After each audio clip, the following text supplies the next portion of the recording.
That's Misha Nichnas Adar. As we enter the second month of Adar, the month of Purim, we try to add joy into the world. Misha Nichnas Adar, Adar Marbim B'Simcha. We add more joy into the world, and we don't just wait for it to come, but we proactively do it by preparing food for those in poverty, by preparing food gifts for friends and community members, by preparing meals. And so I wish everyone a joyful Adar. We just had a big event here this morning, and almost the entire local members of the class were here. Steve and Gary and Cheryl and a bunch of others. So they're not going to be in Zoom. So it's going to be a small group of us here today. But we will start with a poll question as usual about Martha Nussbaum on shame. The emotion of shame is purely destructive, or the emotion of shame can be productive. What do you think here?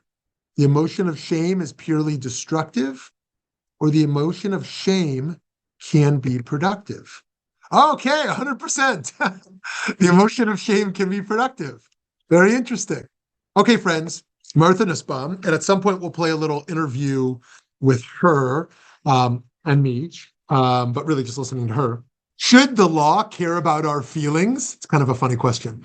How do emotions impact individual behaviors? And how does that translate into the function of systems?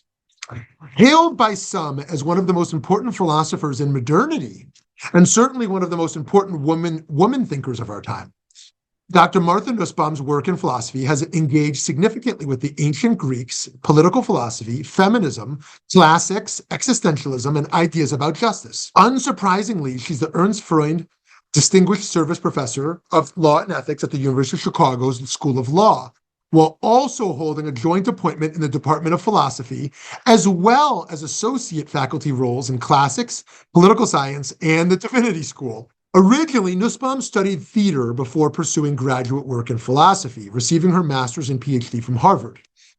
She has since written 24 books and received the Kyoto Prize, Berggruen Prize, Balzan Prize, and more than 60 honorary doctorates from universities around the world. Oh, by the way, the guy there in the red vest is Kwame Appiah, who is going to be our 45th philosopher in this series. Our last one next week, the fellow there in the red vest. Also of note, while Dr. Nussbaum was born in 1947 to a Protestant family in New York City, she converted to Judaism and is now an active member of KAM Israel's congregation and choir in Chicago. And I'm grateful for her influence on and participation in my own life. Notably, a talk she gave in 2004 is what prompted me personally to give up meat, based on a talk she gave. And I was privileged to conduct a video interview with her a couple of years ago. We're now going to hear a few minutes of her, just to get a sense of what she looks like and sounds like, and a few of her words on how her own Jewish journey has influenced her philosophy. So on these points in particular, or other dimensions of your philosophy work, is there a point or two in which you might point to of how Jewish texts may have contributed, Jewish values may have contributed towards your thinking? Well, when I'm in synagogue, first of all, it's usually as a member of the choir, and our great cantor, David Berger, always is inspiring me to think more deeply about all the emotions in my life and about grief. In fact, this evening, there's going to be a stream service celebrating Kristallnacht, because he's an expert in the music. So music reaches me very deeply. And the recovery of some of the great Jewish music of Europe, which is his specialty, has been very important to me because I am an amateur singer and know classical music well. And so to have that musical tradition alive for me, it does something for me. And maybe you'll say that's not so particularly Jewish, but of course it is the Jewishness of it, the marriage of Jewish texts with the music of Europe that I have always known from childhood and care about. But I also think one concept that I think about constantly is the concept of tikkun olam, because I think this is really what we're dealing with here. We've broken the world. We are living in a way that does violence, not only to the natural environment, but to every single kind of animal. If you think of what goes on in a factory farm, the slaughterhouse, but also if you think about how whales in the wilds of the ocean are being killed now by swallowing gallons of plastic that we've put into the seas, that is a broken world. So I do think that the Jewish concept of tikkun olam helps us think what it would be to work toward a world where instead of just dominating the seas, the air, and the land, we work in harmony with others to restore all of those areas of the world. Well, that's a great place to pause. Perfect. Dr. Nussbaum, while continuing to contribute throughout the breadth of the world of philosophy with an emphasis on ethics, is perhaps best known for her work with what is called Neo-Aristotelian capabilities approach. Rather than emphasize abstract rights, it instead focuses on the capabilities that are unique to being human by asking the question, what are people actually able to do and to be? This approach revises common understandings of freedom to reflect the quality of possibilities an individual has. Can someone who technically has the freedom of acquiring food reasonably act on that choice? If she does act on that choice, can she choose to do so in a way that leaves her more substantially nourished, perhaps even more morally nourished, or even simply nourished in a way that makes her happier? If she can't make a meaningful choice in this regard, what mechanisms does she have at her disposal to move herself into a position of choice in the matter, if she's interested in one?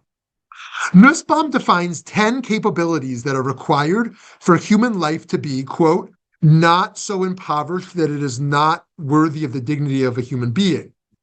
These are broad categories that include life, bodily health, bodily integrity, senses, imagination, and thought, emotion, practical reason, filiation, the choice to meaningfully interact with other species when it's mutually agreeable, play, and control over one's environment.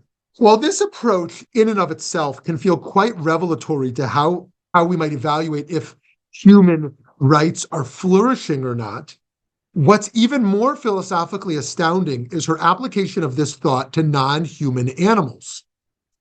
Rejecting anthropocentric lines of animal defense that we should focus on protecting animals who are like us in terms of intelligence, or more utilitarian notions that we should at least be more sensitive to the lives of animals who we glean some sort of value from, she instead views each animal as an end, insisting that we should protect animals for what they are in and of themselves.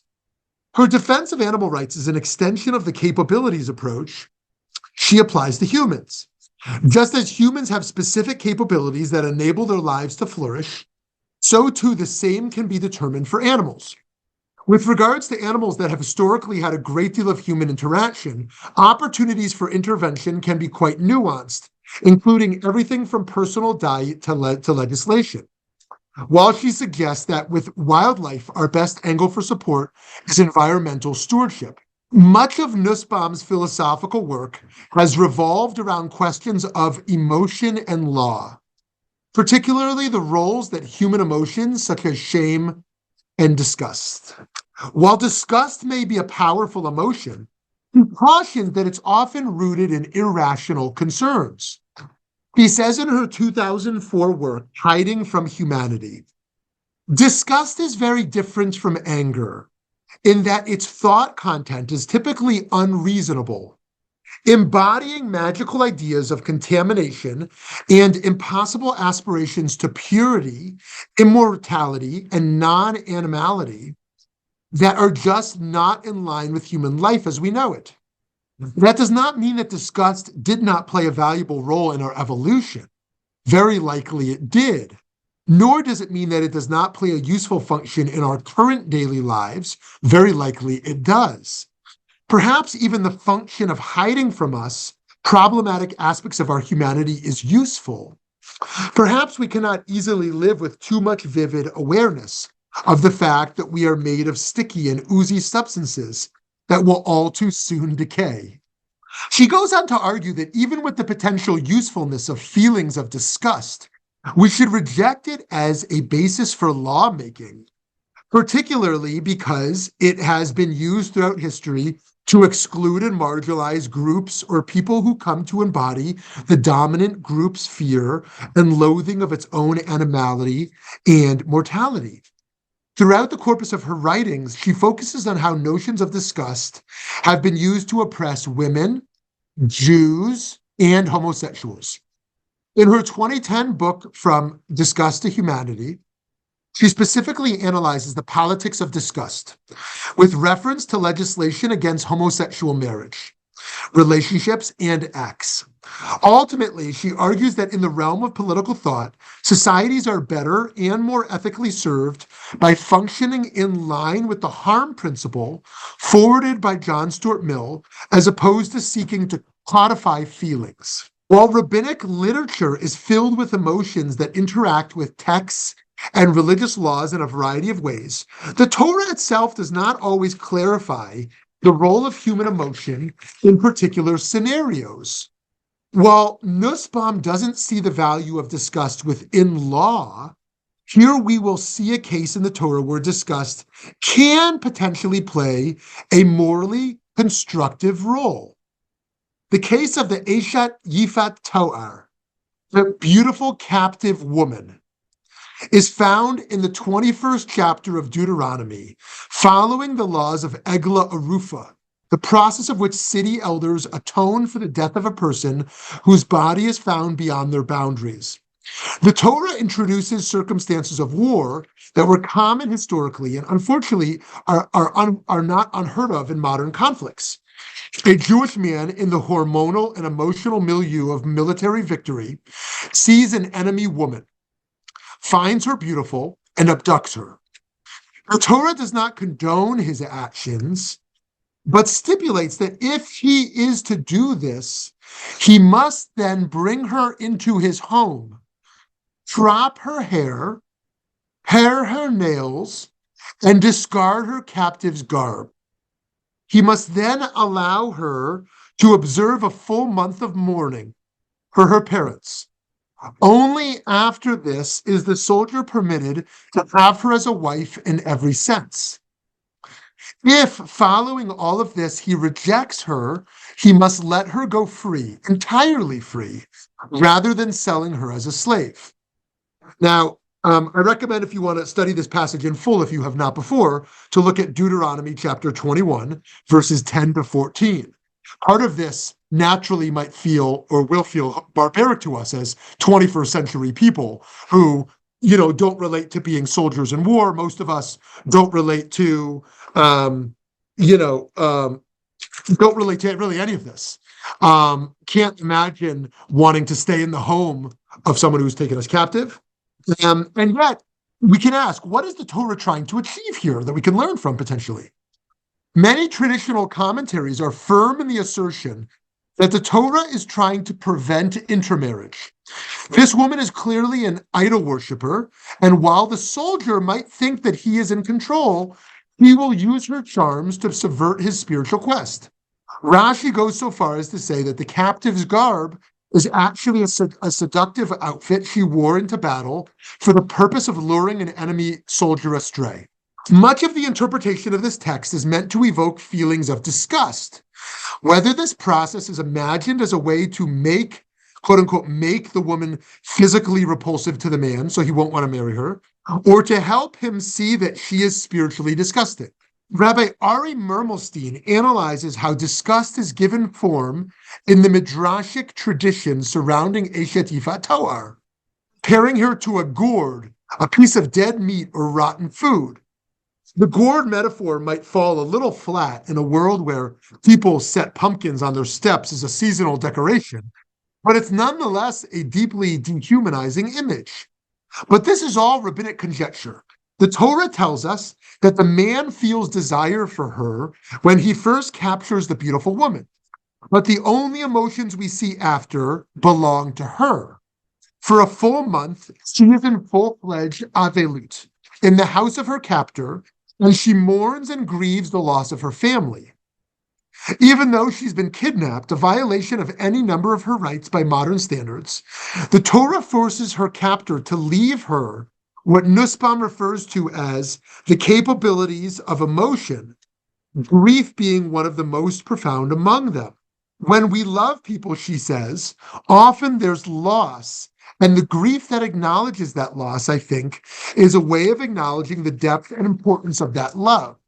Grief is something we typically share only in our most intimate relationships. It can be ugly, uncontrollable crying, running out of things to blow one's nose and dry one's eyes on, and occasionally some horrific wailing. And we might imagine that a woman who has been taken away from her people by force, who certainly must think that her loved ones are dead, has grief that goes to the marrow. And the captor must endure this, must honor this, must provide space for this strange woman as she mourns in his home the very enemies that he sought to defeat.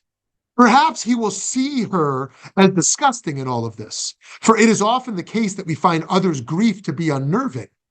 Even more so, perhaps he will find himself disgusting in realizing the impact of his actions in warfare and in seeing that even idolaters are human. The Torah takes this woman who is painted as a moral enemy and nonetheless defends some portion of her bodily integrity and her human dignity against the man's impulses.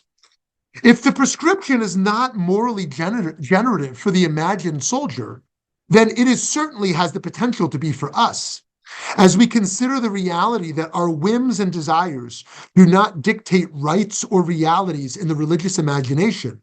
We are beholden to the other. The Torah will not fully legitimate our desire to crush the enemy and see them as inhuman. Therefore, it forces us to confront the pain and grief of the other. As we see in this case, and surely in many others from our own lives, trying to develop rules around anything related to the subjectivities of emotions is difficult. Jewish law moves around this with a general orientation towards translating mitzvot that appear to be about emotions into discrete actions. We have developed and codified ways of expressing love, joy, and grief, particular to weddings, holidays, and the loss of different family members. In contrast to the disgust legislation that Nussbaum focuses on, we often see an individual's negative emotion, such as those associated with mourning, turned into an opportunity for the community to witness and support the aggrieved. It's a form of human love, says Nussbaum, to accept our complicated, messy humanity and not run away from it. Torah has mechanisms for helping us to do this even when it's difficult. How might our own emotions and impulses be a source for personal behaviors that limit the dignity, capabilities, or rights of others? How is that politicized? How do we stop individual disgust from being transformed into fears of social contagion? Check out this chart. If you can't see it, you're on the podcast. We're looking at comfortable emotions as it looks towards being playful, confident, loved, happy. Uncomfortable emotions as it looks to being sad, scared, angry, embarrassed. And the range of human emotions we feel throughout the day: guilty, excluded, ashamed, annoyed, jealous, bored, overwhelmed, powerless, anxious, disappointed, hurt, and lonely. We will feel all of those today. And then to the positive side: caring, grateful, excited, respected, valued, accepted, brave, hopeful, powerful, creative, curious, affectionate. We will feel all of those today. And how much of those should play into legislation or not? Jewish law, American law, and the like. How is all this politicized? How do we stop individual disgust from being transformed into fears of social contagion? How do we, whether guided by Torah or our own sense, to find the humanity in people we might at first find in some way disgusting? How do we challenge ourselves to focus on the dignity of the other rather than on our own discomfort? What strategies do we have for recognizing the disgust people feel about abortion, homosexuality, transphobia, public breastfeeding, menstruation, women's sexuality, the elderly, visibly disabled people, and various other demographics, ideas, and actions that people often feel disgust around? How do we help people move past those feelings into recognition of the shared humanity? We can reflect based on Nussbaum upon how a capabilities approach might help us reorient our moral and political debates. We can also consider how much we have to take our emotions seriously in our legal and moral considerations.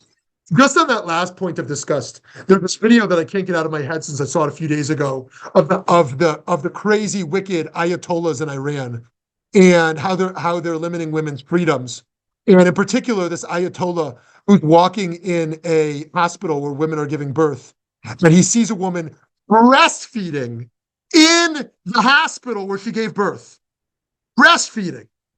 Like nursing a baby in the hospital she gave birth, and the Ayatollah is there to take a picture of her to show how inappropriate it is that in some way it's public that she's breastfeeding, and so that they will arrest her, take her baby, and then they close the clinic.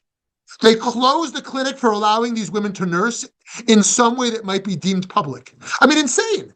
And then you have insane people who want to defend Iran and Hamas, right? People who literally want to strip every woman's rights, every LGBTQ right, in the name of kind of progressive ideology. I stand with Hamas. I stand with the Ayatollahs, the people who are fighting Israel. And part of that fundamentalistic Islam, which can be found in fundamentalism of all other sorts as well.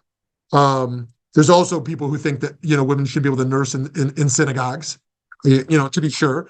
To be clear, they're not looking to kill those women or close clinics. Like, it's very different degrees of fundamentalism. But based on their notion of disgust and the role of women, they are literally killing women over these kinds of things. And our eyes should be wide open around those kinds of things, and what happens when those emotions get codified into law and in abusive power systems of tyranny, and aware of that. So on the one hand, it sounds amazing. Emotions in law, what are we wrote? You can't take emotions out of law. But Nussbaum, interesting enough, thinks we need to think very carefully and cautiously about the role of emotions in law. And one of her many examples here having to be with disgust and what happens in laws when we allow disgust to be codified. Okay, friends, we talked about Nussbaum's neo-Aristotelian capabilities approach, her connection to environmentalism and to animal rights, how her animal rights approach is linked to a human rights approach. We didn't go so much into her many, many works on justice, which are very complicated and are just far beyond the simplistic notions of justice that are often thrown around in society today. And then we looked a little bit of her intersection between moral philosophy and being a scholar of law as well.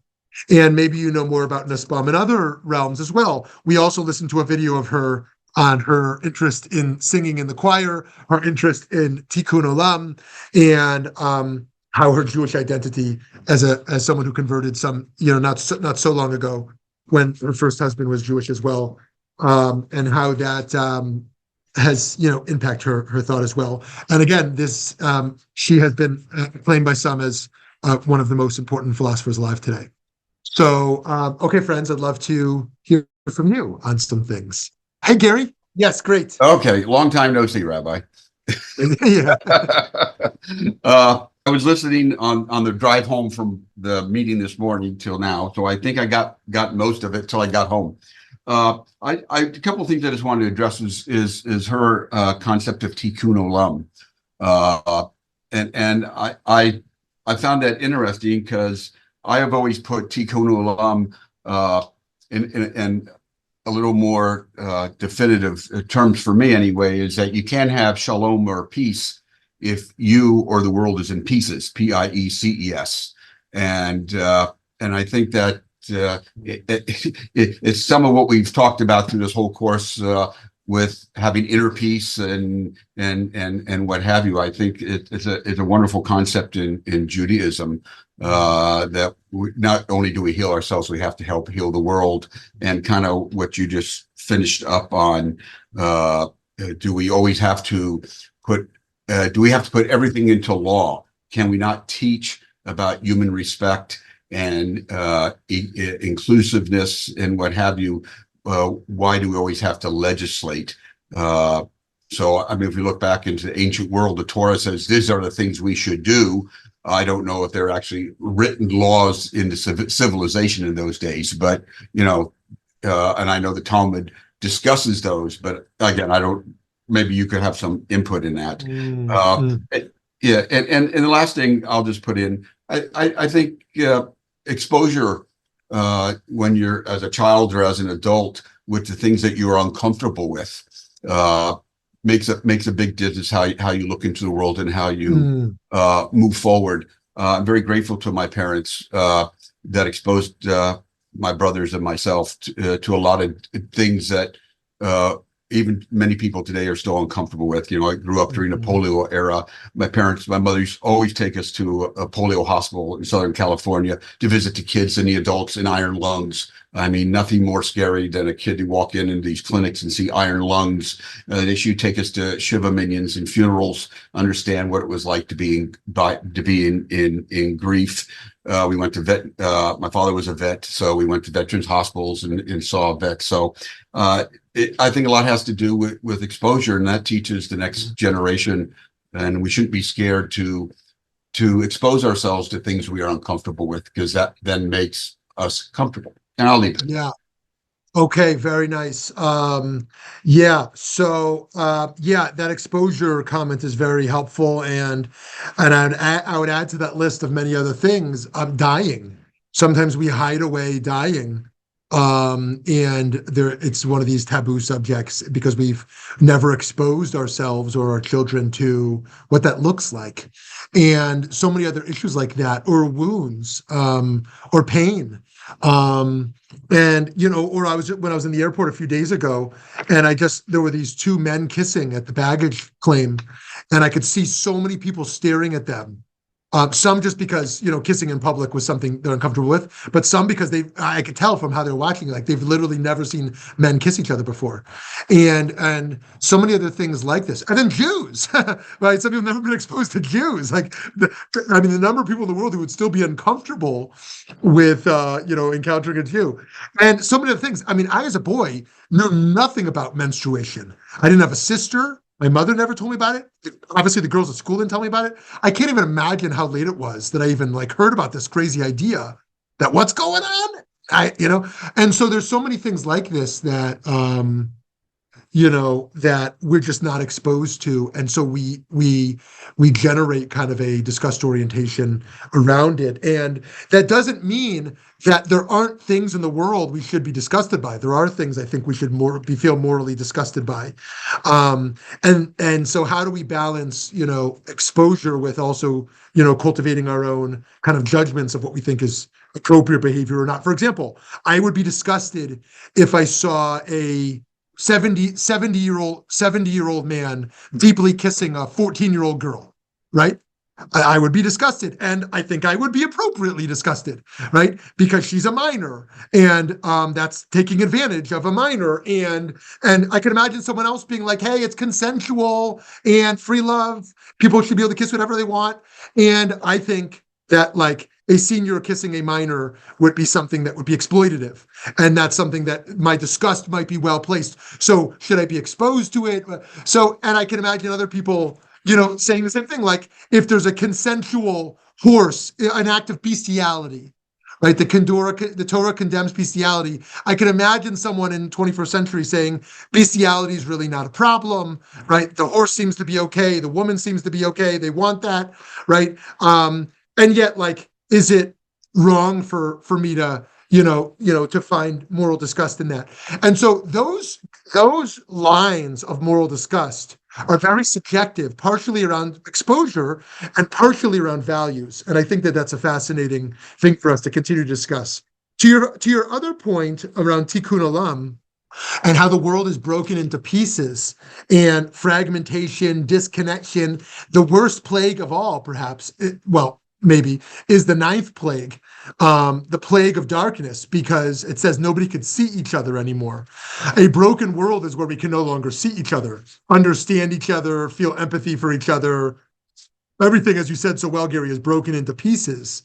And then you kind of had a segue there into like, should law be the answer to tikkun olam, right? And I think that's a fascinating question, Gary, because I think when many people say tikkun olam, they think advocacy. I am going to advocate for law, right? I think it might even be the primary thing. I mean, there are people who think like go volunteer and like go on a beach and clean up garbage, or like, do some kind of public service act. But I think most people, when they talk about tikkun olam today, mean we're going to advocate legislatively for a more just society. And on the one hand, I think that's really important. On the other hand, I think that's very limited. So to give an example where it's very important, we know that the average American donates between like 1%, just above 1%, maybe to 1 to 2% of their income. And we also know that when we reduce taxes, it doesn't correlate with people being more charitable. So someone might say, hey, you know what? Like, let's not legislate taxes. Let's let people be charitable out of the good of their hearts, right? But actually, without those laws of protection, a whole bunch of necessary forms of welfare would never be accounted for just charitably. On the other hand, if you try to just legislate against hate, you try to legislate against anti-Semitism and racism and sexism, blah, blah, blah, like, is that really going to solve the problem?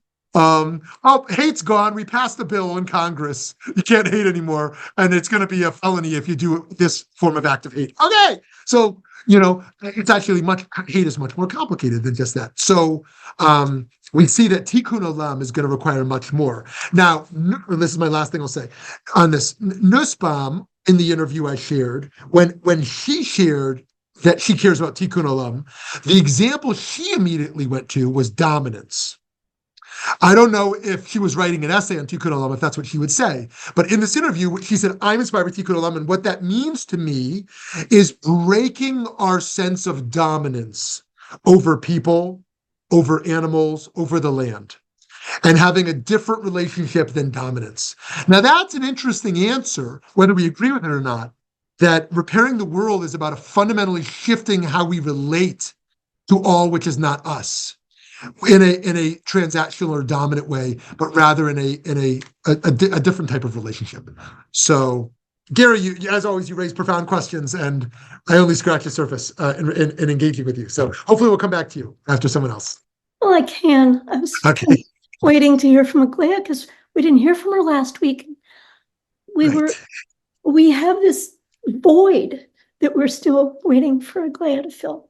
So I'm kind of fascinated by all those because I think of discussed generally in terms of how most people feel about bodily functions and how we hide or push away from it because of my professional life. No, bodily functions are human. What the heck? So I was more interested. Well, now I'm really interested. I missed the beginning. About the idea of dominance, because as I started thinking about what disgusts me, it's about power over. When I think of particularly human trafficking and that power over dynamic, in whatever form that human trafficking takes, that disgusts me. And I thought about what you quoted from Deuteronomy about the winner taking this bride who was part of the I guess prize of war, and not only the disgust she might feel towards him as she mourns, but also what happens to him over that period of a month as he loses all of those incredible hormones that are flying in the face of triumph when he scoops up this prize, and now, after a month, has to actually face what he's done and how he feels about this prize, much less what his actions meant to his soul, to the world. And will he indeed take her as a bride? Or does she represent something that indeed disgusts him in himself, not because of her beauty or whatever, but just what it means in terms of his own being and the actions he's taken. So those are some of the thoughts that I've had. Thank you. Thank you.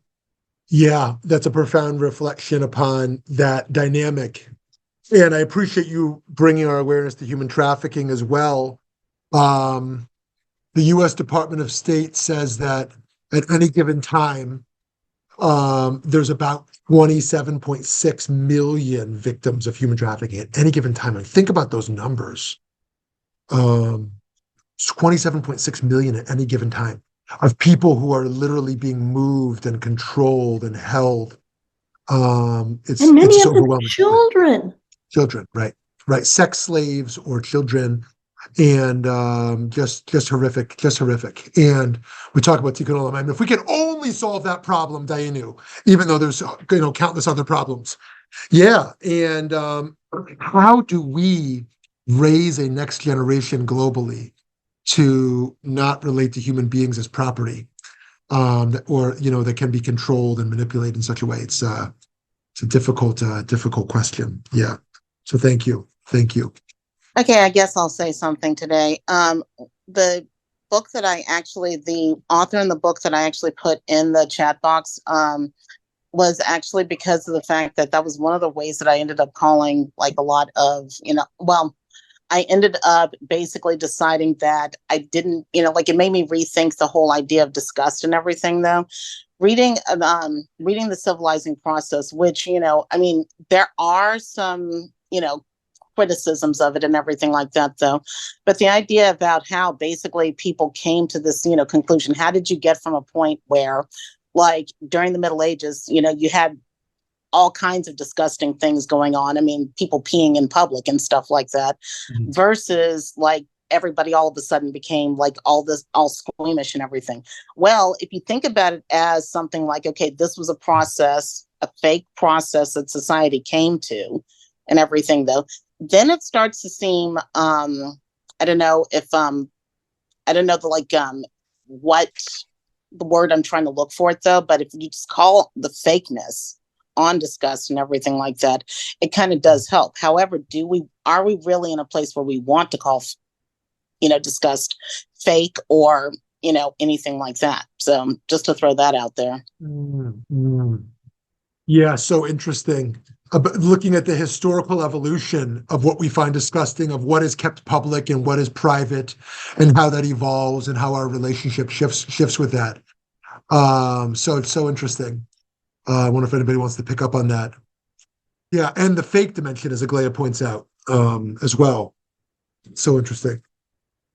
And yeah, just before Gary, also thinking about politeness and etiquette, just thinking about kind of like what that kind of might mask over as well, even when there's a value there. Yeah, Gary. Hello again. I just want to go back to what Sarah was mentioning about dominance. Everything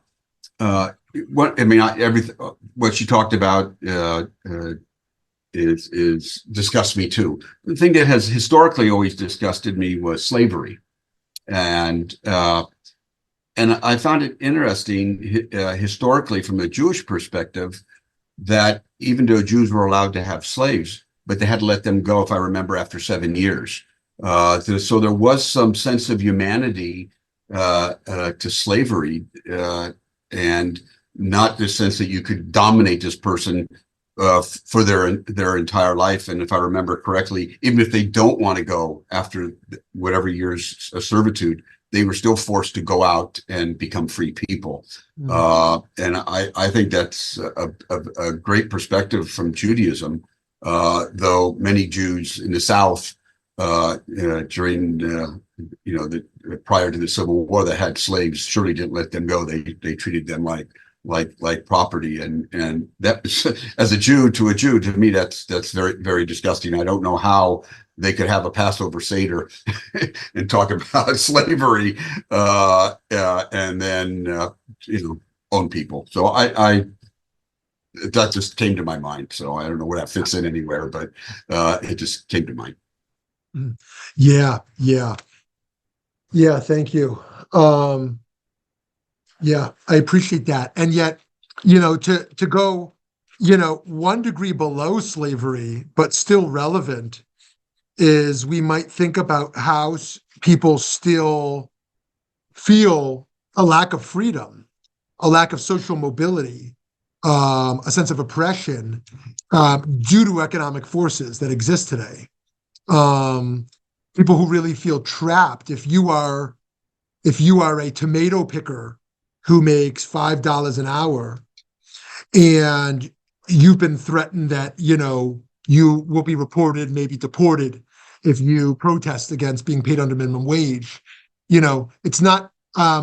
It fits some of the technical definitions of slavery, in other ways not. But there's other degrees of that as well, which might not exactly be classified as slavery, but have a level of exploitation in the workforce and economic forces that still exist today and are largely not discussed or looked at in terms of how our global marketplace works, not even to mention America. But yeah, your point there as well is really powerful around Pesach.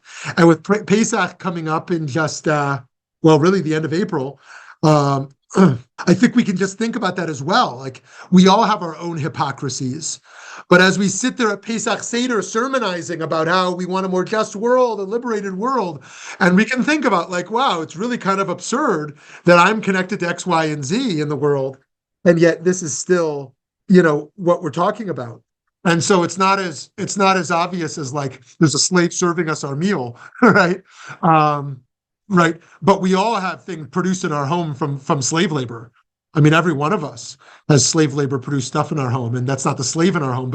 And so that whole global marketplace itself has that challenge. But yeah, Gary, thanks for sharing that. And it's pretty astounding how many things we can understand and yet still not understand at the same moment. Okay, I was really trying not to talk today, but I can't We're explain. happy to hear you. Yeah. Okay, so I can't explain some of the, I can't explain it in a satisfactory way, and it might not be the way that you want to hear it, though, but explaining things about, well, how can someone have a Passover Seder and own slaves in the 19th century? Okay, just like I said, it's not going to be pleasant, but the idea is that slavery was fundamentally a dehumanizing, system. So if you don't think of someone as fundamentally human the same way you are, then there are a lot of ways that you can make, things like slavery, things like anything more palatable, just because you dehumanize the victim and everything. But then how often do we dehumanize other people? I mean, there are all kinds of ways that we dehumanize people all the time. Sometimes we're just dehumanizing someone because we're not in the best mood or pissed off, or, something we don't want to hear what they're saying. And so we just, basically, though, are you necessarily thinking you're the same as me when that happens?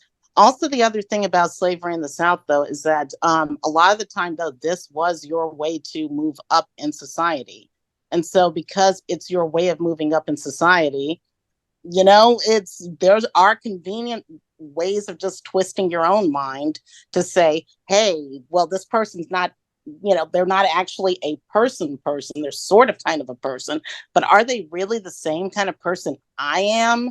And so, well, I'm technically not doing it to someone who's the same as I am. So, and also I am doing the best thing for them because I am going to be a quote unquote good master versus someone else who is not going to be a bad master. I mean, all kinds of justifications. So I don't know, like I said, that's the just historian in me coming out, anyway. Yeah. Okay. Very interesting stuff. Just before we go to Matthew here, I appreciate that, and just to pick up on two little things. One is I want to just problematize a fake word that I like to use. Problematize the word dehumanize. On the one hand, I love the word dehumanize because I think it's exactly what happens so consistently that enables atrocities is we strip someone of their humanity and that justifies atrocious behavior to them. On the other hand, there's a whole bunch of people who, because someone is human, does not give them a sense of responsibility to them, as if the core problem is making somebody less than human, but if they were only made to be human, they would be deserving of X, Y, and Z. But there's other systems in place that when we see people's full humanity, we're still capable of doing atrocious things to them. And so I think we have to do some work. While I want to keep intact our opposition to dehumanization, I want to raise the questions of what do we need to do in addition to seeing someone as human to actually go to that next level of caring about their dignity. That's the first thing I wanted to share in appreciation of Aglaya's comments. And the second is, I think these justifications that emerge in systems of exploitation. Yes, it's okay. I mean, I've heard people have told me this in the back of restaurants. It's okay that I'm paying this person below minimum wage because they're choosing this job. They literally can't get another job. And it's okay if I exploit them because they want it. Now, one of the more complicated areas, there's been a move in progressive thought in the last 10 years on this, is prostitution. There's one camp that says prostitution is evil, it's tragic, it's a man, I mean, not always, but in general, it's a man exploiting a woman. Of course, there's male prostitutes as well. It's a man exploiting a woman, and sex shouldn't be monetized, and all blah blah blah. It's a moral issue. But there's a progressive camp today that has moved it out of the moral camp. They say, no, this is called being a sex worker, not a prostitute. Don't delegitimize her work. He values her work as a sex worker, and we should honor her dignity and legalize this and allow her to do this because this is what's best for her and it's her choice. Now, that's an interesting debate around what if somebody was willing to enter slavery, so to speak, or willing to enter an exploitative work, or willing to be, serve in prostitution. Do we allow, or willing as a minor to engage sexually with a senior, right? Do we allow people to make various choices even when we deem it objectively to be exploitative?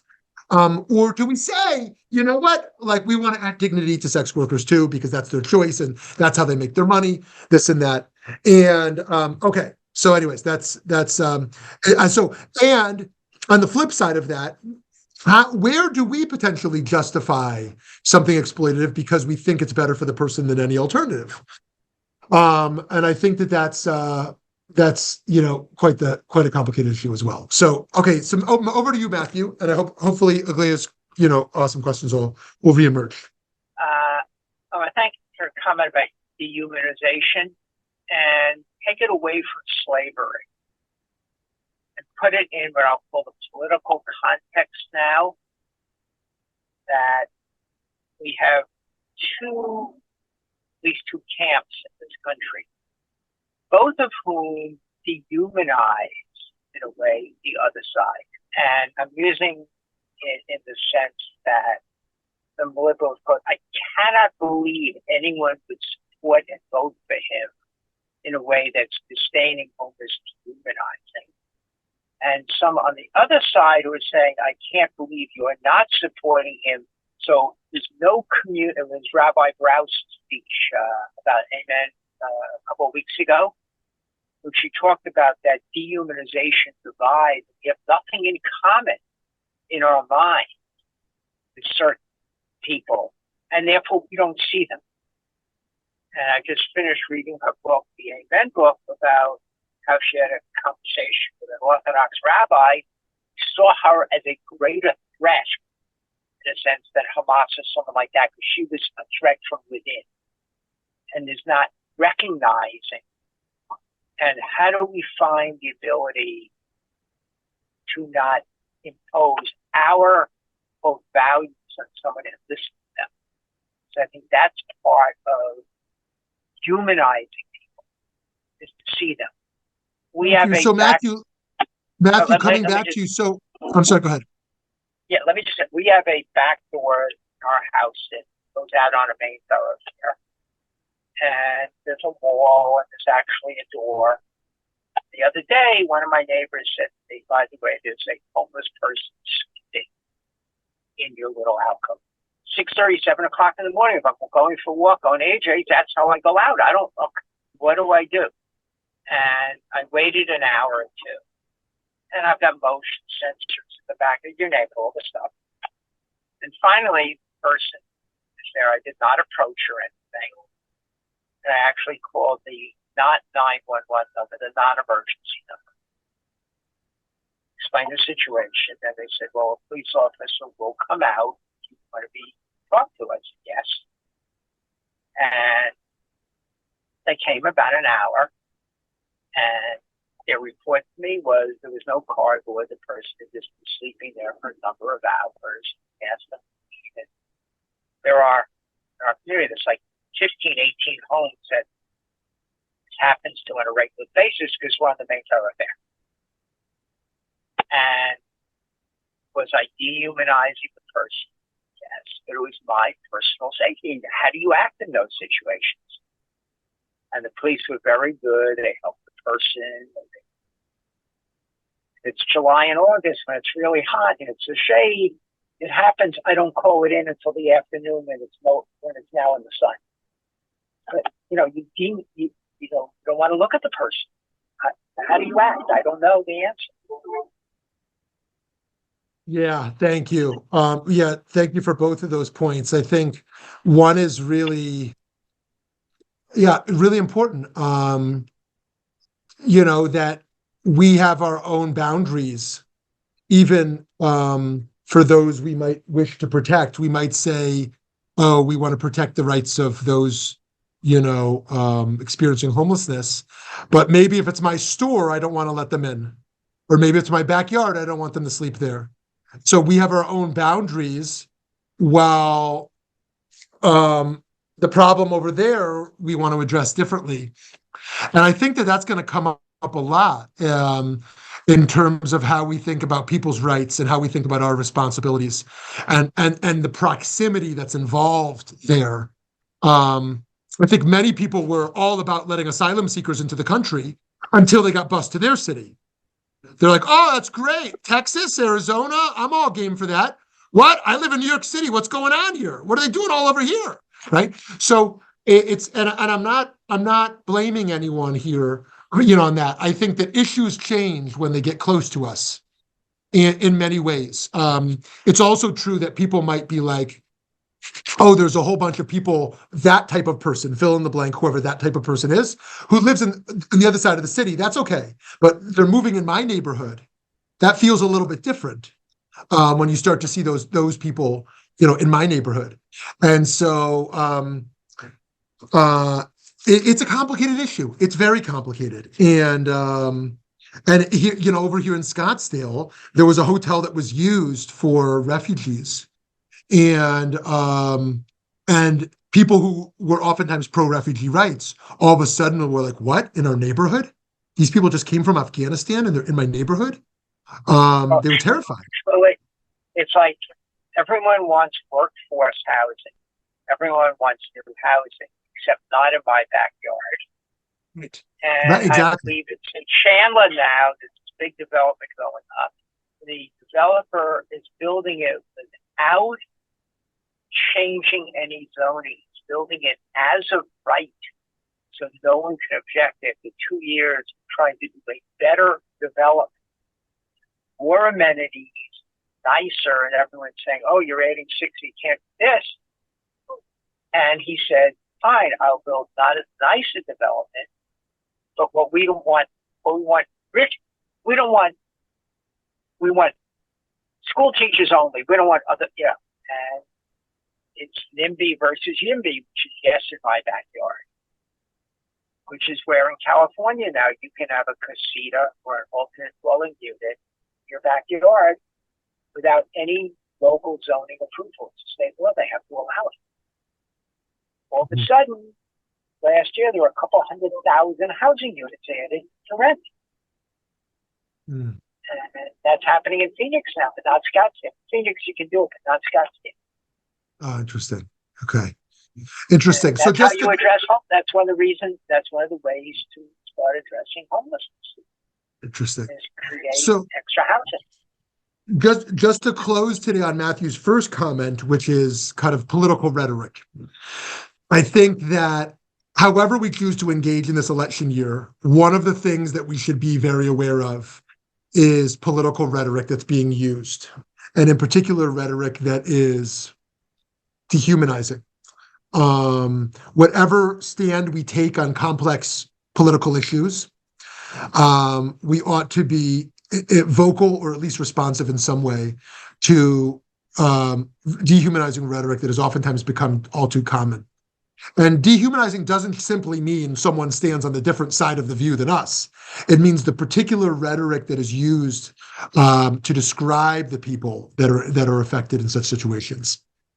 So friends, Nussbaum has a lot to offer us, and next week will be our session of this series, 45. Some of you have been at all or virtually all of these, so I'm so appreciative of you being on this journey, and that's going to be with Kwame Appiah, a British Ghanaian gay philosopher at NYU, who has a lot to say.